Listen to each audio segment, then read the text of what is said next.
Okay, so this one's probably going to be a bit of a. I put this. Oh, probably might come off as pretentious or redundant or just not necessary, but I thought I would do one because this is something that I find kind of interesting, which is this is something I've noticed throughout comics and movies going back to the 70s and even earlier, which is the concept of a vigilante. And it's something that's become popular in the minds of many. And I think there is a very it's a very easy thing to understand why in some regards. And there are some other things that I kind of came to think while that I never would have thought of while preparing this one, but yeah, there are some ideas of why I think that is the way it is. In some ways, the vigilante is an indictment of a failed justice system in certain respects. Like, think what Gary Conway said the Punisher was, I believe, whenever he was ranting about and being just a stupid jackass in general. But anyway, now, while it is questionable if many of us would find ourselves in predicaments similar to someone like, say, Edmund Dante's, or suffer a Michael Jackson levels of railroading, we do have instances of justice being miscarried or failing someone in such disastrous ways that it makes what happened to Santorini seem like just one bad day that wasn't that bad. Like the West Memphis Three being the strongest example that comes to mind in this instance. And the vigilante can sort of be an outlet to vent frustration one may feel towards the inadequacy some may experience or have heard others suffering from at the hands of our system. Or maybe, let's say you just had someone who suffered and the system couldn't do a damn thing about it. A vigilante might appeal to you. If not that, then there's also the limits of the law. I mean, I don't usually defend cops a lot, mostly because I really don't think I should have to, but in certain respects, not everything that goes wrong is their fault. Sometimes they are restricted in what they are allowed to do. Like, despite how many may feel towards the law enforcement, they do have legal limits to how they are permitted to conduct themselves. Hell, there are times when it can feel like the system and its rules do more to help criminals should they fail in the task they are attempting to conduct. An example of this would be if someone breaks into your home and you may just wound them, they can sue the shit out of you. Or if you kill them, then the system will prosecute you. A vigilante, again, could give voice to frustration with these failures of the system and the inadequacy of it. And in some ways, I think this can be seen in like stuff like the Death Wish movies starring Charles Bronson. The law is portrayed less than favorably, with cops doing more to harm the populace and render them more defenseless, as well as make the citizens more and more susceptible to being helpless at the mercy of the criminals on the street and at various levels. You see this in the third film somewhat, where I believe it was the Jewish family. They did have a gun. The cops took the gun from them, and then after they were gone, the criminals came back to terrorize them. Not a good look for the police. And in some states, that is not too far off basis. Hell, there's instances of, like, there's some stories I hear of cops in New York being the useless dipshits that they are. They will watch you get attacked and do not a damn thing. That was a story I heard once. I don't know how strong it is in reality, but it would not surprise me. Because New York is like bizarro world now.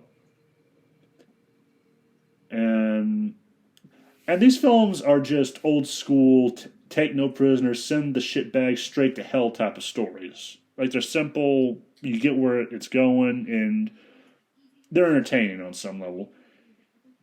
If not for that reason, I would argue that the vigilantes in their stories can also offer a place of commentary on certain arguments or topics such as morality or, of course, the legality of vigilantism. This could be seen with characters like Red Hood and the Shadow, or the Shadow's plagiarized counterpart Batman. The Shadow is a good example of this, presenting more or less an easy to understand kind of moral system, but it still touches on it in his stories from what little I know of them. or these stories could explore how one could interpret ideas of justice or the pursuit of justice. Though these kinds of stories do have limited avenues for what can be explored through the stories of vigilantes, but ones that are interesting. On top of this, there's something which has been told for decades, no, probably even centuries, even. Like the idea of a vigilante has kind of been around longer than I would like. I never really gave much thought to. Like I always thought of that as maybe one that started in maybe the 50s or the 60s or maybe in the days of the Wild West, but that was it. But but yeah, you can go back to the days of the pulps where you have these fictional characters like maybe Zorro, definitely the Shadow, and maybe you could also lump Solomon Kane in there. I'm not entirely sure. I mean, his job is mainly to fight evil that humans don't always have time to deal with or know is out there, or they don't usually encounter. But anyway, even going back to the days of knights when the nobility were ordering the serfs around, you had certain stories like Robin Hood. Actually, that's the only one that comes to mind. But and you can still tell stories with these characters. With these, actually, I have no idea where I was going to go with that. But anyway, I don't know if this is just me reading something which is not actually there, but I would argue that the idea of a vigilante, someone operating outside the confines of established laws, is something which would be in good company with one of those archetypes similar to the kind of humanity's collective consciousness that Joseph Campbell would ramble about in The Heroes of a Thousand Faces. And that's not me attacking him. It's actually an interesting idea. But you have these certain archetypes which have been with humanity for a very long ass time, probably since the beginning. It would not surprise me if if the idea of the vigilante is among them. Like, I'm still reading that book, so it could be in there and I just don't know it. Granted, it's kind of hard to understand what he's saying, but anyway. There's that. But yeah, mainly those are the two things I find interesting about why I think a vigilante story is kind of interesting. Either it's the archetype, it's just an archetype that is always interesting to tell a story around, or it actually speaks to it can be like a societal commentary on something, or it allows you to vent your frustration with a system that has failed if you probably one too many times, in your opinion. And yeah, and we live in a society where the system, it is fucked. It is so fucked it's not even funny sometimes.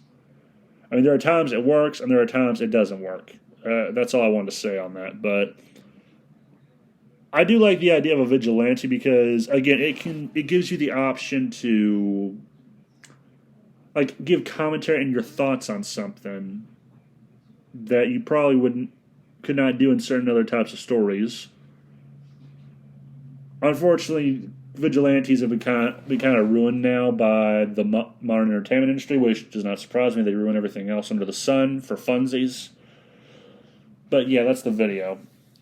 This is just some food for thought. Think of it what you will.